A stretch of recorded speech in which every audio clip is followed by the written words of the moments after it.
Kalau akal kita yang aktif, batin kita pasti off. Tapi kalau batin kita yang aktif, akal kita akan berjarak. Maka untuk itu mari kita menuju masuk di kedalaman diri kita, masuki diri sejati kita.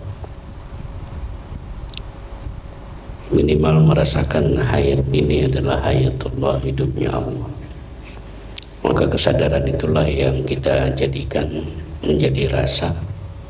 Dan insya Allah rasa itu yang akan menjadi membawa kita kepada akhlak yang terbaik. Dengan mengucapkan Bismillahirrahmanirrahim, mari sama kita mulai. Astaghfirullahaladzim.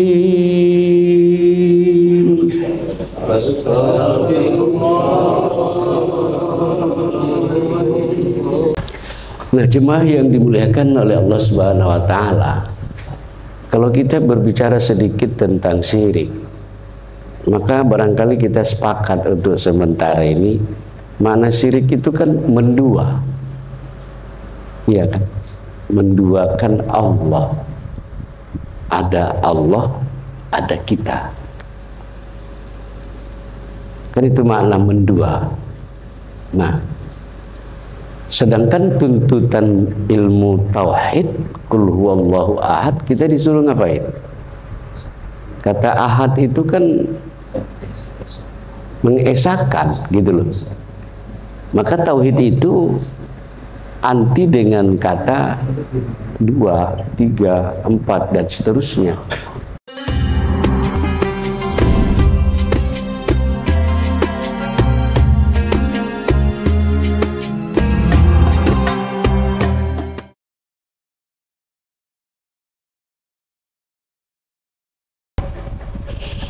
Bismillahirrahmanirrahim. Assalamualaikum warahmatullahi wabarakatuh.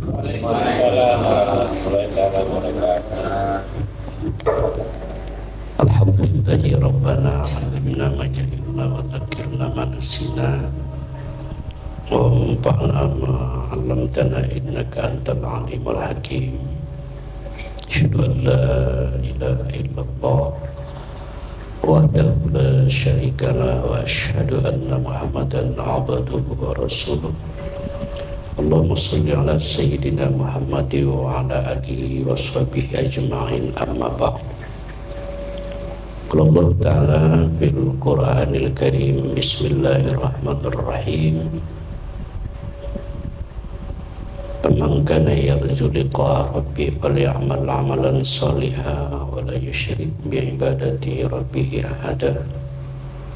Summa qala ta'ala fi ayatil ukhra man kana haji a'ma fa wal akhiratu a'ma wa adallu sabila. Sadaqallahul azim. Jemaah yang dimuliakan oleh Allah Subhanahu wa Ta'ala yang sangat saya hormati, senantiasa doa saya buat kita semua, semoga Allah memuliakan kita, mulia dengan semulia-mulianya, baik di dunia ini terlebih di akhirat kelak. Bersyukur kita kepada Allah dengan melafalkan ucapan Alhamdulillahi Rabbil Alamin atas rahmat nikmat iman, nikmat Islam dan kesehatan, sehingga dengan hal itu kita kembali pada malam hari ini dipertemukan oleh Allah Subhanahu wa Ta'ala di majelis kita yang sangat sederhana ini. Mudah-mudahan bertambah ilmu pengetahuan kita, bertambah kualitas dan kuantitas ibadah yang kita laksanakan. Dan tunan Allahumma sholli ala sayyidina Muhammad, kita hadiahkan kepada rohaniah Rasulullah Nabi Muhammad sallallahu alaihi wasallam. Allahumma sholli wa sallim wa barik alaihi, alaika ya Rasulullah, alaika ya Rasulullah, alaika ya Rasulullah. Mudah-mudahan kita mendapatkan syafaatnya baik di dunia, begitu juga nanti di akhirat adanya. Jemaah yang dimuliakan oleh Allah, mengawali ta'lim kita pada malam hari ini, saya ingin bertanya kepada kita semua, kira-kira kenapa ya banyak orang yang takut mempelajari ilmu hakikat ini? Seolah-olah ilmu hakikat itu gaya kajian yang menyesatkan, sehingga kalau ngajar mendengar kajian hakikat banyak orang yang alergi. Sehingga faktanya memang kita lihat dalam kehidupan kita yang seperti itu. Maka kira-kira kalau menurut Pak Wirdi, apa kira-kira penyebabnya orang takut ngaji ini? Apa kira-kira Pak Wirdi?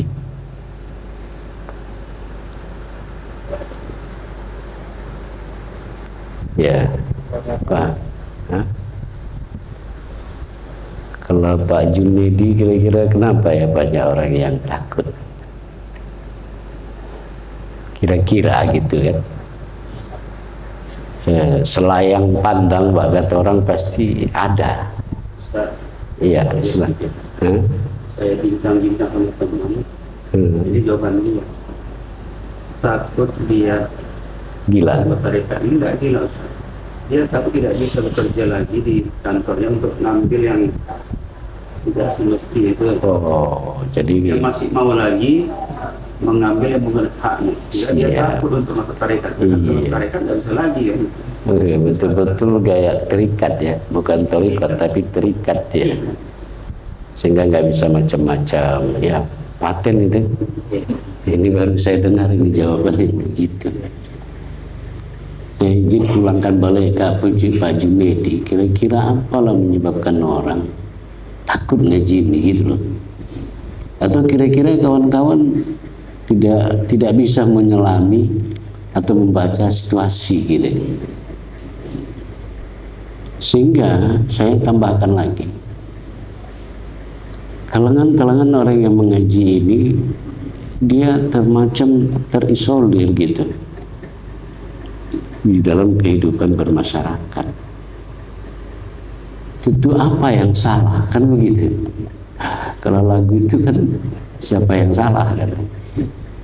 Apalah yang Pak Junedi pernah dengar? Kenapa orang takut ngaji ini gitu loh? Ya, dengan nanti beberapa jawaban ya kan baru kita masuk ke tema kita malam hari ini. Kita mengulang untuk lebih dapat memahami. Apa kira-kira Pak Junedi? Mereka itu kan ada yang mengatakan begini aja bahwa udah nggak usah macam-macam pelajarannya itu yang begini katanya macam biasa-biasa aja. Siap. Oh, ya, alhamdulillah itu jawaban yang sering juga saya dengar. Ngapain pulang ngajinya udah sampai ke dalam kali? Islam ini kan udah sempurna, kata dia gitu. Iya kan? Dengan kalimat itu kan seolah-olah kajian ini bukan penyempurna kan? Malah mengurangi barangkali penafsirannya. Ini harus kita sikapi.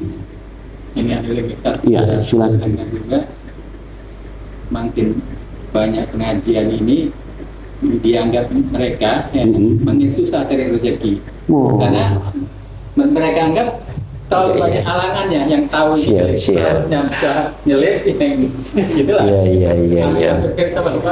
Ada mirip ya, cuma redaksinya berbeda.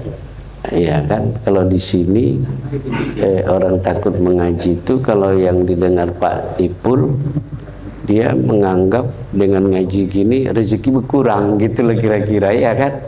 Tadinya nggak ngaji gini lancar gitu. Ya bagus itu. Kalau Wano, apa Wano jawabannya Wano? Kita bincang-bincang dulu supaya jangan ngantuk. Itu belum ketemu Pak. Ketemu ngajak deki. Oh. Kalau tantangan deki itu mudah-mudahan nggak tahu Pak. Oh gitu ya. Artinya Wano malah sebaliknya gitu ya. Ngaji gini merasa rezeki datang gitu pula, ya kan? Cuma kan pertanyaan saya kan, Wano, kenapa orang takut mengaji gini? Iya kan?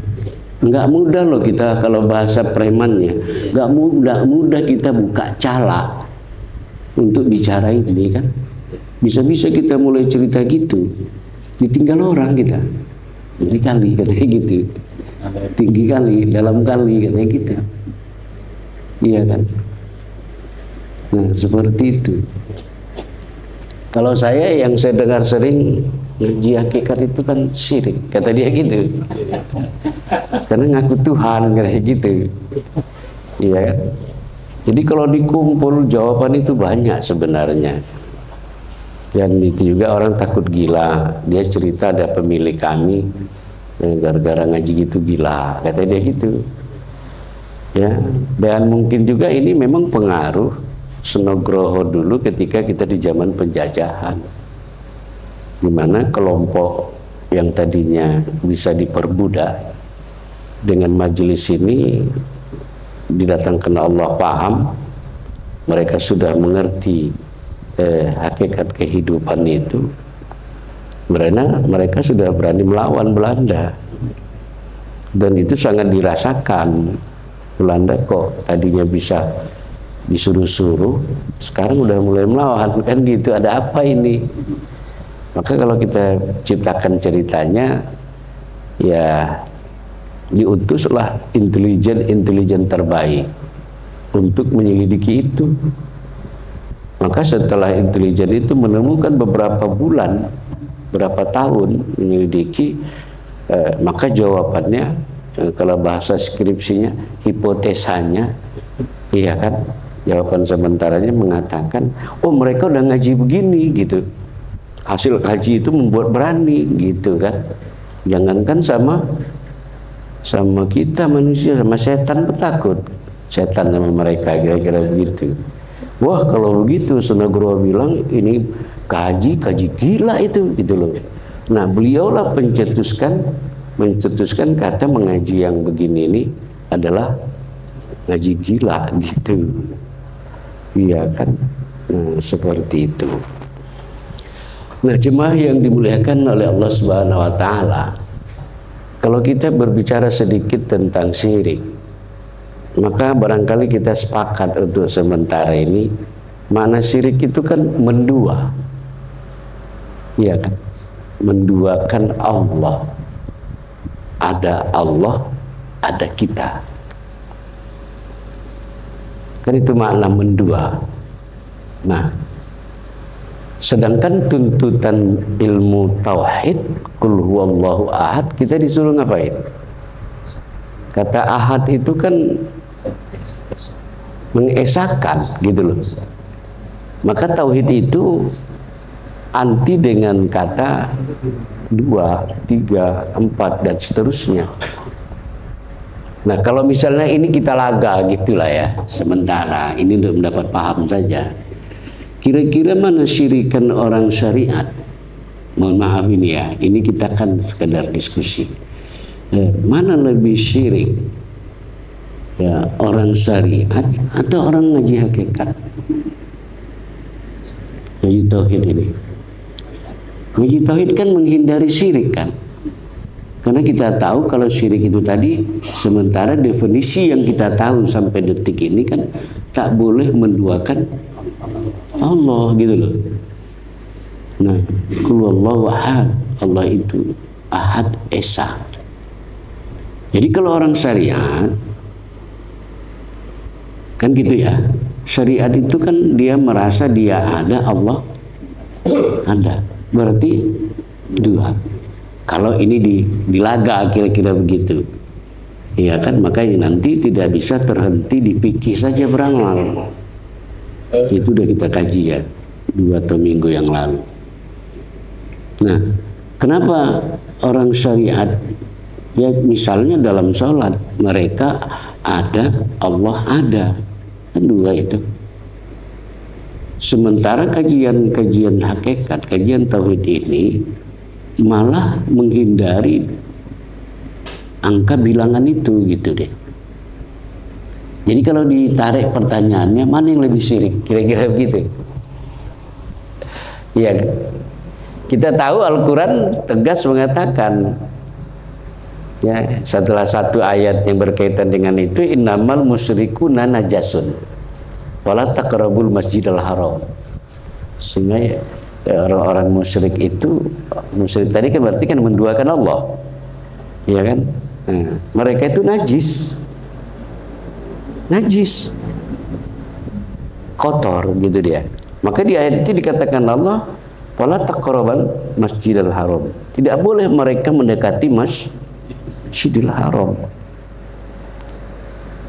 Kan gitu. Coba kita pahami, relax aja lah, santai aja, bolehlah sambil ngopi nggak apa-apa, iya kan? Ini harus kita selidiki lagi ke dalam, ya, mengulang kaji ini untuk kita bisa jauh nanti lebih istiqomah, tidak ada keraguan. Jadi kalau kita dituduh orang yang musyrik, syirik, menduakan apa, menjadi Allah kata dia. Sementara mereka tadi mengatakan Allah ada, kita ada. Jadi lebih syirik itu. Jadi kata ayat tadi, sebenarnya orang-orang musyrik itu najis. Tahulah kita ya, kan tidak sah sholat bagi orang yang berhadas, bernajis. Makanya dikatakan Allah di ayat itu, fala taqrabal masjidil haram. Dilarang keras mereka itu memasuki masjidil, masuk saja, mendekati saja nggak boleh. Jadi kalau ini tadi kita pertentangkan, bagaimana orang yang berhenti pada fikih, pada syariat, sholatnya gimana itu?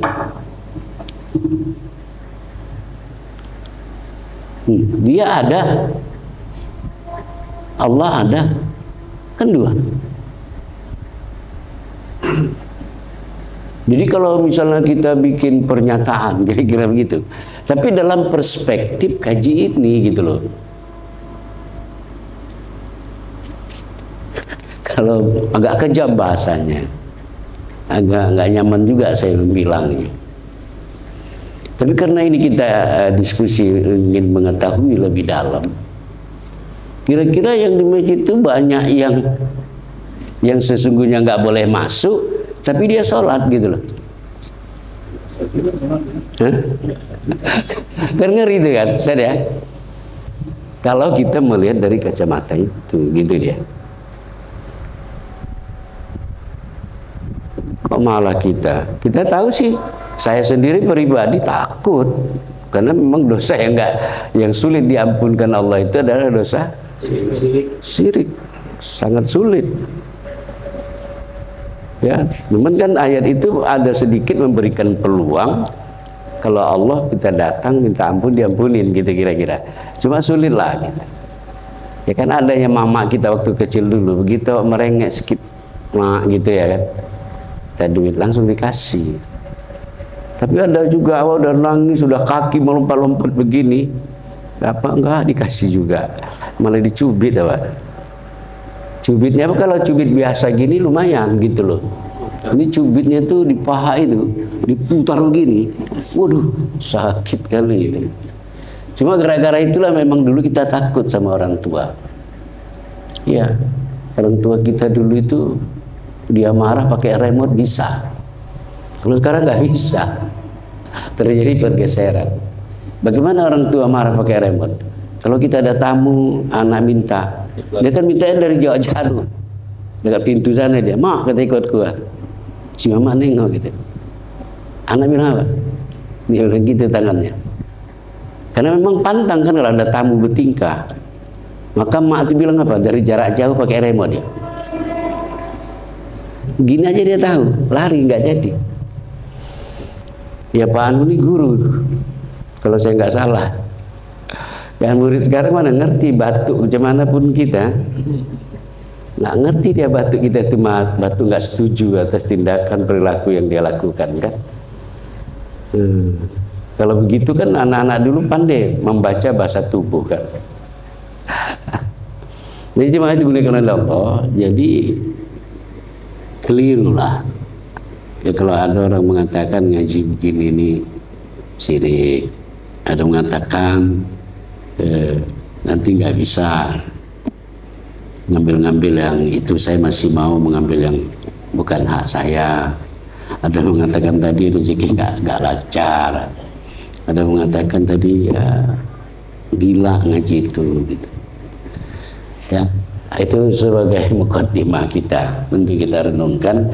Kalau nanti ada tuduhan, ngaji kalian itu lain, ku tengok kata dia begitu. Iya kan, bisa-bisa dia bilang kita ini aliran baru gitu ya kan. Rasaku pelajaran kalian itu aliran baru gitu. Maka jawab Pak Junedi, itu bukan aliran baru. Jawabnya gitu.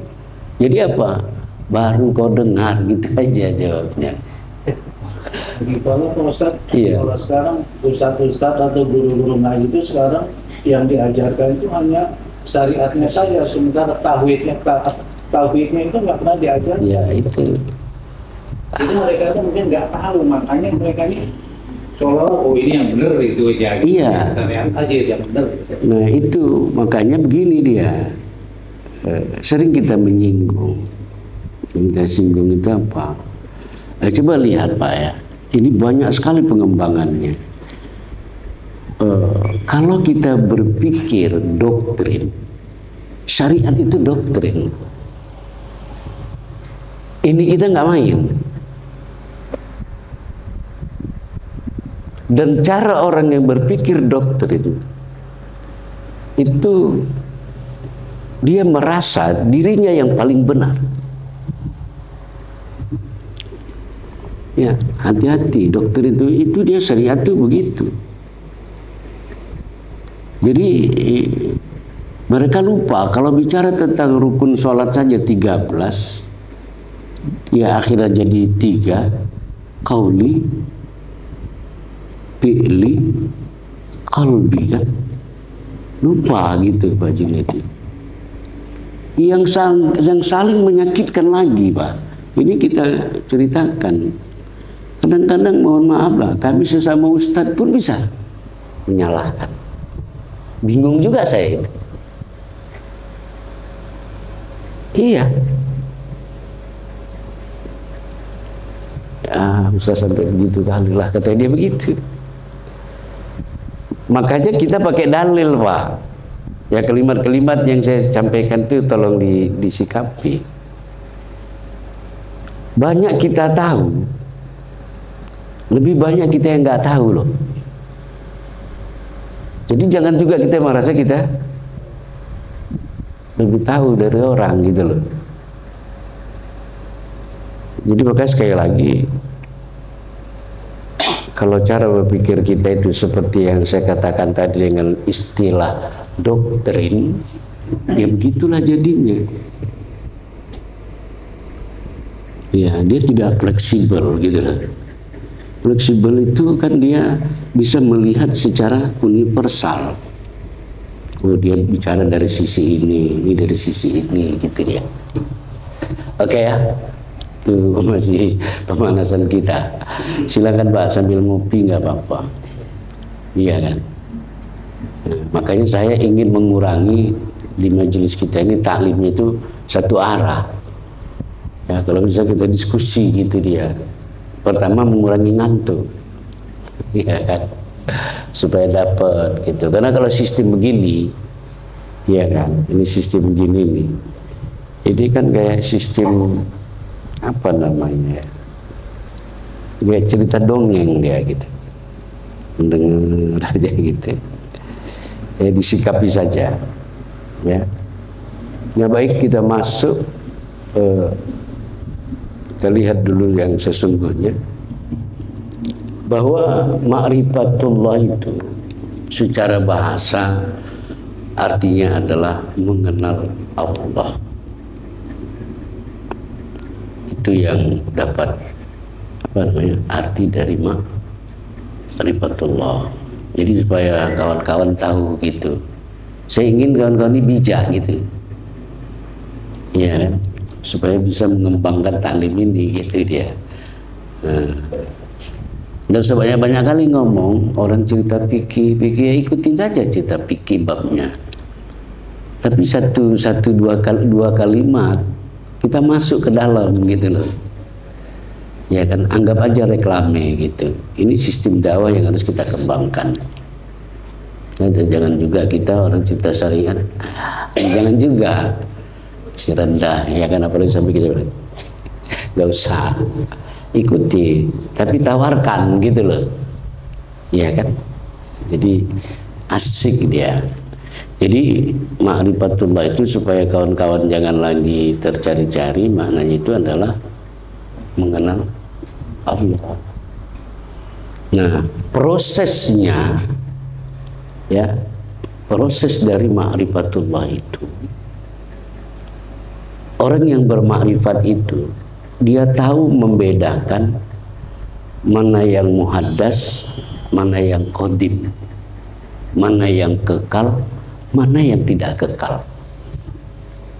Nah, itulah inti dari kajian ma'rifah itu. Bisa dia membedakan mana yang qadim, mana yang muhaddas. Nah, itu dia. Ya, ditangkap itu. Apa tadi? Ma'rifatullah itu mengenal Allah. Tapi proses yang terjadi itu si pelaku atau kita sendiri ya bisa membedakan mana yang qadim dan mana yang baru, mana yang kekal, mana yang tidak kekal. Oh, jadi kalau sudah bisa kita membedakan, kan gitu ya. Berarti itulah ma'rifatullah itu. Kemudian kita lihat juga di situ ada hukum bermakrifat itu apa, gitu loh. Ya. Berangkat dari dalil awaluddin ma'rifatullah itu cukup menjadi dalil kalau ma'rifat kepada Allah itu hukumnya wajib. Ya, hukumnya wajib. Ada 3 cerita yang terlahir di situ. Orang yang sempurna ma'rifatnya kepada Allah, jangan bisa tadi membedakan mana muhaddas, mana yang qadim. Ya, sempurnalah agamanya, itu satu.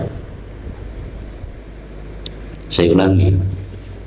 Ya, tadi saya katakan menurut kajian ini bahwa hukum bermakrifat kepada Allah berdasarkan dalil awaluddin ma'rifatullah. Awal agama mengenal Allah. Awal agama itu, asal agama itu adalah mengenal Allah, maka jatuhnya wajib. Maka lahirlah di situ 3 cerita. Cerita pertama, orang yang sempurna makrifatnya kepada Allah, maka ia ya, sempurna agamanya. Itu dia. Orang yang tidak sempurna, yang kedua ya, mengenal Allah, maka tak sempurna agamanya. Orang yang sama sekali tidak mengenal Allah, maka dia orang yang tak beragama. Wah, gitulah Pak Junedi. Kalau kita masuk di dalam yang 3 itu, ya kira-kira persentasenya di keluarga kita lah, tak usahlah dulu sampai Indonesia. Kan datang khawatir kita kan? Kan datang khawatir kita. Kalau ibarat cerita, ya kita muslim ini nggak sholat sama nggak sholat, ketika dia mati tangan gini kan? Sampai ke kubur gini, setahu saya. Cuma kan kita khawatir, begitu ditinggal itu mayat, datang malaikat. Ngapain kamu kayak gitu tangan kau gitu? Disuruhnya kayak orang siap, diturunkannya tangan begini. Kalau udah turun tangan begini lurus, Nah, apa namanya itu Pak Junedi? Berarti kan malaikat itu bilang, kira-kira saya dapat berita Anda itu nggak Islam, kira-kira begitu kan? Kan datang kekhawatiran kita begitu. Iya kan? Ingat itu ya. Ini materi dakwah juga ini. Ya, untuk kawan-kawan walaupun tidak di muka umat, dimanapun kita buka calak begitu. Hukum ma'rifat itu adalah wajib. Kenapa? Karena itu asal agama. Inna dina indallahil. Nah, sesungguhnya agama di sisi Allah itu adalah Islam. Nah, padahal kita kan kalau zikir panjang di dalam sholat, itu kan ada kita baca itu kan. Inna dina indallahil Islam, qulillahumma malikal mulki, kan? Itu kalau zikir subuh, ya kan? Cuma kan kita banyak kalau di Medan ini sampai ayatul kursi aja kan? Nggak ada syahidallah annahu la ilaha illa huwa malaikatu wa ruhul qaiman. Wah, itu ada nanti Allahumma la mani alima a'taita wa la mu'tiya lima mana'ta wa la qadda lima qadaita wa la yanfa'u jal jaddi minkal jad. Ya latifu ya kafi. Itu subuh zikir itu. Wah, enak. Saya punya bukunya itu. Khusus zikir itu. Paling enak. Iya. Ya, cuma itulah kalau itu nanti saya kasih, kita fotokopi, bajunya dibawa lah nanti ke pasar 7 sana zikir tadi subuh, ditinggal orang. Lama kali. Ya, lama kali padahal bicara tentang zuk, rasa. Waduh, luar biasa itu. Iya. Seperti itulah. Jadi udah dapat ya, hukumnya kita sudah tahu. Ya, dalil ma'rifat tadi ya itulah salah satunya awaluddin ma'rifatullah. Kemudian kalau kita cari lagi ayat-ayat berkaitan dengan itu ya surah Al-Isra ayat 7:2 itu.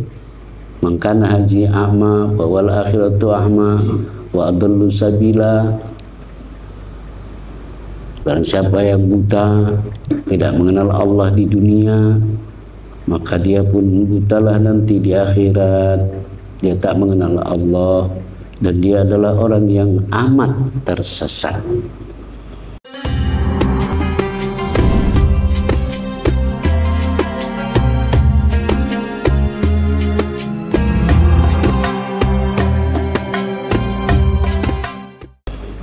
Makanya saya sering bilang, terutama sama orang yang kita kenal gitu, kalau bisa sebelum kita ini berpulang yang sesungguhnya, kenali dululah Allah.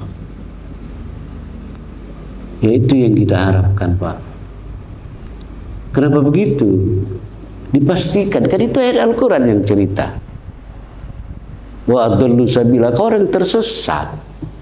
Saya sering bikin analoginya kan begitu. Mana mungkin surat yang kita kirim tanpa alamat yang jelas sampai? Tidak mungkin. Artinya alamat kita beribadah itu kemana? Ya kan? Maka ini hal yang pokok.